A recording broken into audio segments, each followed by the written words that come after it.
ኣብ ዓለም ኣዝዮም ኣገረምትን ንምእማኖም ዘጸግሙን ተፈጥሮኣውን ሰብ ሰራሕ ክስተታት ይረኣዩ እዮም። ገሊኦም ኣይከሙን ኢልካ እንዳረኣኻዮም ዋላ ከይኣመንካ ተሓልፎም፣ ገሊኦም ድማ ብኣድናቖትን ኣግራሞትን ርኢኻ ትቕበሎም። ሎሚ ክሳብ ክንዱ ንምግራም ዘኽእል ነገር እንታይ ስለ ዘሎ እዩ ኢልኩም ምሕታትኩም ኣይተርፍን።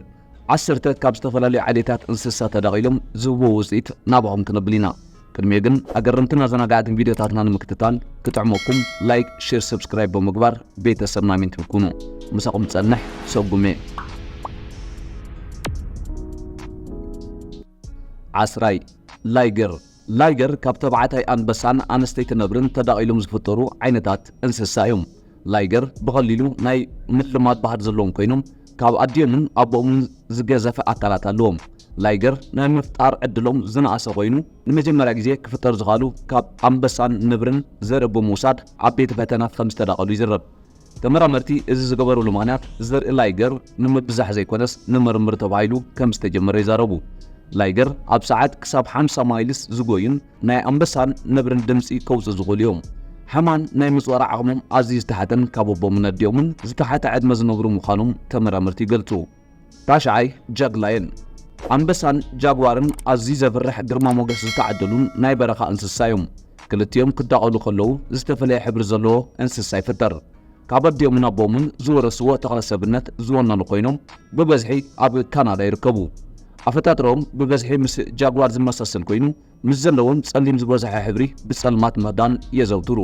በዚ ምኽንያት እውን ውላድ ሓርማዝ፣ ዘራፍ፣ ሓርገጽን ካልኦት እንስሳታትን ብምህዳን ይነብሩ። 8 ዞንኪ ኣድጊ እንስሳ ዘቤትን ኣድጊ በረኻን ተዳቒሎም ዝፈጥርዎ እንስሳ እዩ። ዞንኪ ብበዝሒ ካብ ኣዲኦም ናይ ገዛ እንስሳ ዝወረስዎ ባህሪ ዘለዎም ኮይኖም ብውስን መልክዑ ድማ ኣብ እግሮምን ሓደ ኣካላቶምን ብዝረኣዩ ሕብርታት ድማ ናይ ኣቦኦም ማለት እውን ኣድጊ በረኻ ዝወረስዎ ሕብሪ ኣለዎም። ዞንኪ ከም ላይገርን በቕልን ናይ ባዕሎም ዘርኢ ክትኩኡ ዘይኽእሉ ኮይኖም መብዛሕትኡ ግዜ ኣብ መካነ እንስሳ እምበር ብመልክዕ እንስሳ ዘገዳም ኣይርከቡን። 7 ሄኒ ምስ በቕሊ ተመሳሳልነት ዘለዎም ድቐላታት እዮም። በቕሊ ተባዕታይ ኣድጊ ምስ ፈረስ ብዝገብሮ ርክብ ዝፍጠሩ ኮይኑ ሄኒ ድማ ተባዕታይ ፈረስ ምስ ኣንስተይቲ ኣድጊ ብዝገብሮ ርክብ ዝፍጠሩ እንስሳ እዮም። ሄኒ ካብ በቕሊ ዝነኣሰ ጉልበት ዋላ ይሃልዎም እምበር ጥንካረዎምን ጽባቐዎምን ግን ልዕሊ በቕሊ ከም ዝኾነ ይዝረብ። ሕብሮም መብዛሕትኡ ግዜ ጽልም ዝበለን ናይ ፈረስን ኣድግን ድቐላ እዮም። 6 ስፓይደር ጎት ኣብ ምድቓል ህይወት ዘይተለመደን ንምእማን ብዝኸብድ መልክዑ ሸረሪትን ጤልን ተዳቒሎም ዝፈጥርዎ እንስሳ እዩ። እዚ ክትኣምኖ ዘጸግምን ዝተሓላለኸን ይኹን እምበር ኣብ ናይ ምድቓል ላቦራቶሪ ዘርኢ ተባዕታይ ሸረሪት ምስ ዘርኢ ኣነስተይቲ ጤል ተዳቒሉ ዝተፈጥረ እዩ። ኣካሎም ክርአ እንከሎ ምስ ሸረሪት ዘመሳሰሎም ዋላ ሓደ ነገር የለን። ኩሉ ነገሮም ናይ ጤል እዩ።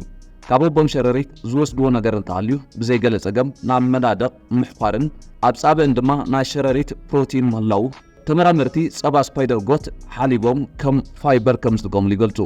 5 ጂፕ ካብ ኣንስተይቲ ጤልን ተባዕታይ በጊዕን ዝተዳቐሉ ፍጡራት እዮም። መብዛሕትኦም ጂፕ ምስ ተወልዱ ዝሞቱ ኮይኖም ካብ ሞት ዘምለጡ ድማ ዝበዝሕ መልክዖም ናይ በጊዕ ዝመስልን ብውስን መልክዑ ድማ ናይ ጤል ከም ዝሕዙ ይፍለጥ። ኣባጊዕ ናይ ኦፊዘር ዘለዎን ኮይነን 54 ክሮሞዞም ኣለወን። ኣጣል ድማ ናይ ካርፕ ዘርኢ ዘለዎን ኮይነን ናብ 60 ዝጽጋዕ ክሮሞዞም ኣለወን። ጂፕ ናይ ኣቦንን ኣዲአንን ድምፂ ዘለዎን ምልኩዓት ፍጥረታት እየን። 4 ዝሆርስ ምስ በቕሊ ዝመሳሰሉ ኮይኖም ናይ ተባዕታይ ኣድጊ በረኻን ኣንስተይቲ ፈረስን ድቃል እዮም። መብዛሕትኡ ግዜ ምስ ፈረስ ዝመሳሰሉን ዕብይ ዝበለ ቁመና ዘለዎምን እዮም። ዝሆርስ ካብ ኣቦኦምን ኣዲኦምን ዝበለጸ ሕማም ናይ ምክልኻል ዓቕሚ ዘለዎምን ብጥንካሮም ዝፍለጡ እንስሳ እዮም። በዚ ምኽንያት ክሳብ 30 ዓመት ክጸንሑ ይኽእሉ እዮም። 3 ታይገን እዚኦም ድማ ናይ ተባዕታይ ነብርን ኣንስተይቲ አንበሳን ድቃል እዮም። ተባዕታይ ነብሪ ምስ ኣንስተይቲ አንበሳ ንምድቓል ዓቕሚ ረኺቡ ዘይኮነስ ዘርኦም ብላቦራቶሪ ተዳቒሉ ዝተፈጥረ እዩ። ታይገን ካብ ላይገር ዝነኣሰ ኣካል ዘለዎምን መብዛሕትኡ ግዜ ምስ ኣንበሳ ዝመሳሰሉ እዮም። ታይገን ካብ 320 ክሳብ 550 ኪሎግራም ክምዘኑ ይኽእሉ። 2 ሊዮፖን ኣብ መካነ እንስሳ ካብ ሊዮፓርድን ኣንበሳን ዘርኦም ብምውሳድ ዝተዳቐሉ ዘይተለመደ መልክዕ ዘለዎም እንስሳ እዮም። እዞም እንስሳ ኣብ ህንዲ፣ ጃፓን፣ ጀርመን፣ ጣልያንን ብበዝሒ ይርከቡ። ሊዮፖን ነዊሕ እዋን ዘይጸንሑን ናይ ኣቦኦምን ኣዲኦምን ሕብርን ባህርን ዝተለበሱ እዮም። 1